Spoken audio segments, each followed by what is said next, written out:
All right, Barcode Street Food. Let's check it out. It's raining. Okay.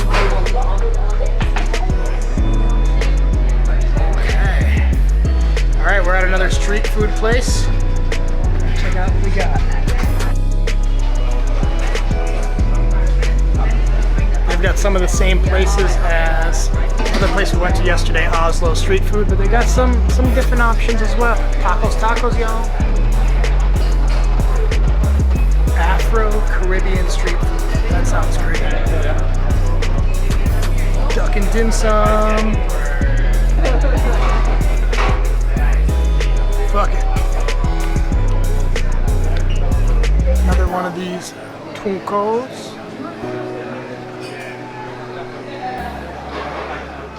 I'm here with Constantine, who's the manager at this food court as well as Oslo.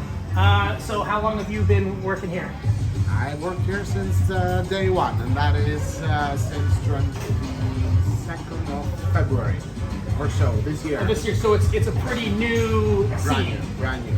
Before this, did they have these kind of like street food markets inside of Oslo, or is this like a new?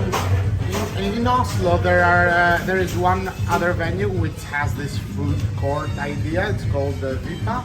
That's the one on the point of the water, right? Correct. Yeah, we almost made it there today, but I think it closes much earlier than here. Yes. This was the first one, but the owners who made this venue, they used to work there. They had the food stalls there, and then one day they said, you know what, we can do it better. Exactly. That way, and you know what, these are great. We've been to Oslo Food Court yesterday, and the selection here is really nice. But there's not as many like Norwegian stands. They seem to be like fusion cuisines. Is that? That is correct. It's mostly because there's not a lot of development in the Norwegian cuisine, like a national cuisine. Yeah. Norwegian dishes are very traditional ones, and they are served usually around Christmas. Like what kind of food do they generally eat here? Here in Norway, like a traditional Norwegian meal. Traditional, I can tell you, for example, two examples. One is lamb chops. It's called pinnekjøtt. Pinnekjøtt. Yeah, and it's a sort of salted ribs from lamb. Sounds great. Oh, sounds good. Yeah. And sausages are very popular here too. Yeah, there is a culture around hot dogs, and it's called pulsemelumper. So it's pulse. It's the Frankfurt sausage. So like some crispy onions, and then like a cucumber mix, some kind of like cucumber relish. Well, no, we've really been enjoying Oslo, but the one thing I do have to say is it's an expensive place to live. It is. It is. The food costs are high. Everything is super high. Is this like, has there been a spike in the last year or two since COVID? There's been a spike the past 6 months, approximately around 4%, as I've been following. Okay. But there is a beauty into this expensive food that you buy, and all the services that are super expensive. For example, if I go to any of these food stalls and I want to purchase something, I am well aware that it's going to be expensive, but I'm also well aware that the person who is working there is going to have a decent salary, is going to have the healthcare that is needed. Yes. Everything is in a way covered, so there is not so much corruption either. Is the healthcare system, is it like a socialized healthcare system? Yeah. Okay, so you pay higher taxes, but everything's kind of covered. 34%.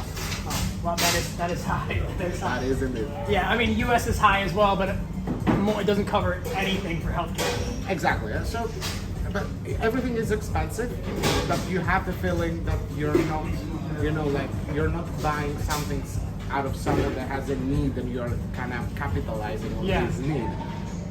You're sure that these people have good living standard. What would be like an average wage here in Oslo for just like working in a fast food or food stalls or restaurants? Stuff like that? Is there a minimum wage in? Yes, there is a minimum wage in Norway. At the moment, it is approximately 178 korona, which correlates to About close to $18. That's a great minimum wage, but I guess it coincides with the cost of living here. Yeah, exactly. Like a small one-person, two-person's apartment with one bedroom could cost you approximately 12,000. Okay, so like when you're going out and you're paying, 200 krone? Correct. Krone for a meal, that's in your mind standard, fairly cheap for a meal? Yes, it is. Okay, so it just hurts the travelers because we're coming in here. Yeah, it's expensive. This is like a New York City up one notch in terms of prices on everything. I think. Yeah, but as you understand, the salaries are different. Yeah, so if you're living here, it's great. It's very livable. And how long have you been in Oslo? I mean, the past 5 years. You like it? Oh, I love it. Wouldn't change it for the world. All right, that's great to hear. And he made a recommendation as well when we make it to Greece next summer to go to the island of Ikaria. So we can remember that one because that's a hard one to remember. We'll check it out. Thank you very much, Constantine. Thank you.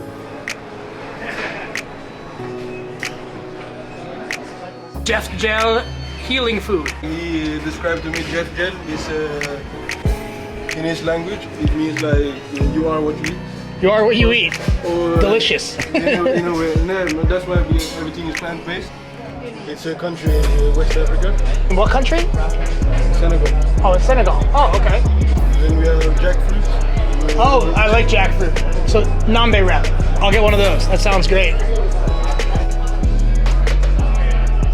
All right. And you know what? Can I get some fried plantains as well? Thank you.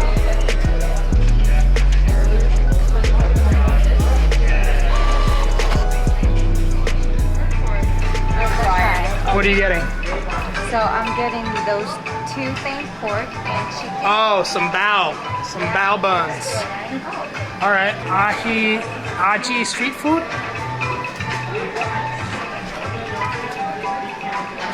Will be done in like Those look good. 5 to 10 minutes. Okay.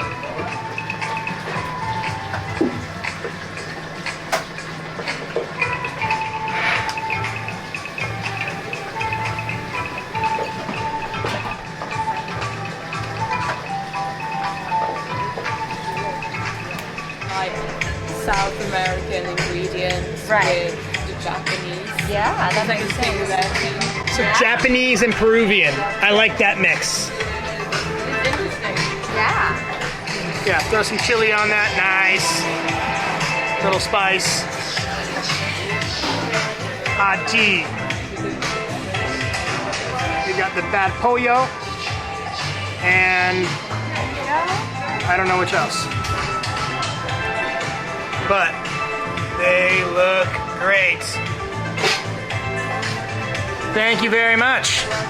All right, so we've got our Peruvian, Japanese, or Taiwanese fusion bao buns. And we've got this other fusion wrap. It says it's from Senegal, and it's quite large. This is a huge wrap. Fried plantains are still coming, waiting for those. But we're gonna check this out. First, we got the nambe wrap. This thing is massive. It looks like we got some red cabbage, lettuce, beans. I don't know what kind of meat is in here. It could be pork, but it is a handful.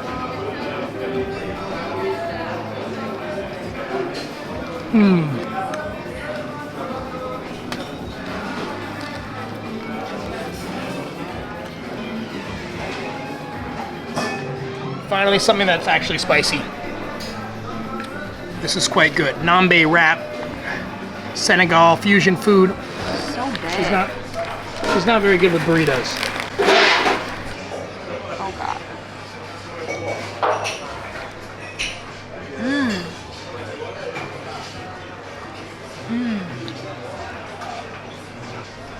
It is spicy, Yeah, very good though. but the flavor is very rich.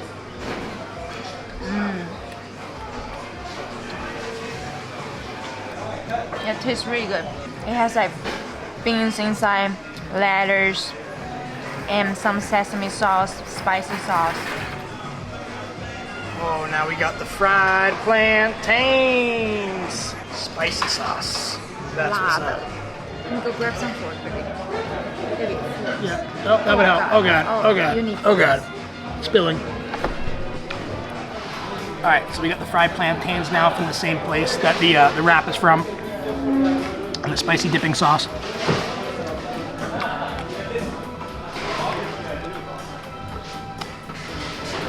A little sweet, a little spicy. The flavor's nice, especially with this dipping sauce.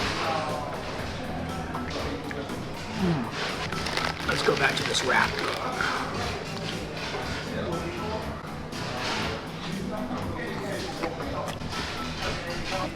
Watch out, Chipotle.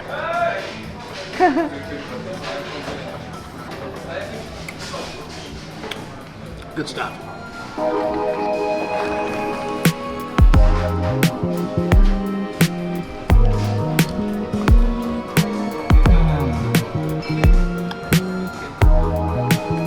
All right, next up, we got bao buns. Fusion bao buns. Chicken and pork. Okay, I'm gonna start with chicken. So this really looks like a traditional food in Taiwan. We actually use pork and it kind of just looks like that. And we actually call that gua bao. Gua bao. So it looks like there's a mustard sauce on top.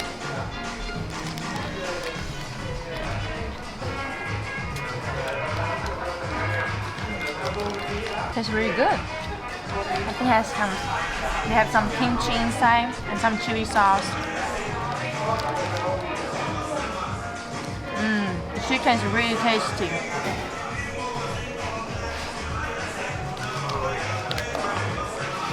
Alright, so now I'm gonna try the pork one and see if it tastes like the same, like Taiwan's traditional food. I doubt it will taste like Taiwanese traditional food. Here we go. It's Peruvian fusion. Sounded crunchy. It's very crunchy. And has barbecue sauce on top. It's very crunchy. To me, it's a little hard. Maybe because you should eat it when it's just done. I like chicken better. Winner. So I would say 1, 2, and 3. Yep, Nambe wrap for the win. It's really good, and I like the spicy. This one is actually not bad at all. It just this one and that one is also very standout. So we're going for the bows now. Chicken bao, chicken bao. All right. So this is definitely dark meat of the chicken, which is good. We don't want that shitty dry breast stuff.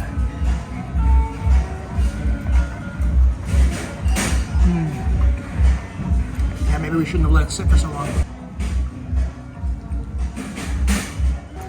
A little dry. It's nice though. The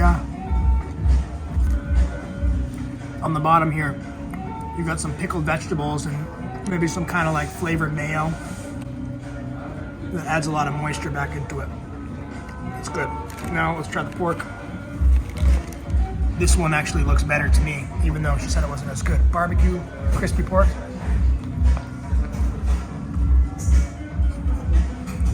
So juicy. A little fatty. Sesame seeds on top.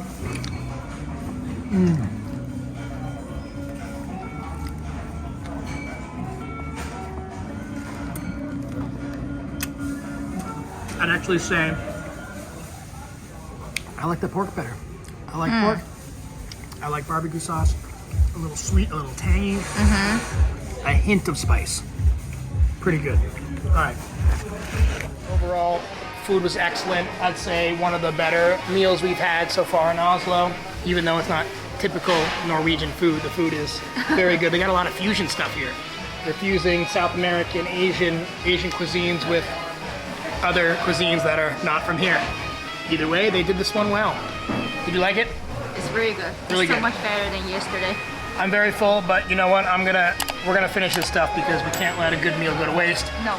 And we have probably another 2 miles, 3 miles to walk to get home. Yeah. So we need our energy. Clean plate club. Clean plate club. Clean plate club. Uh-oh, one bean. Get the bean. Get a bean. Clean plate club. Nice. Good stuff.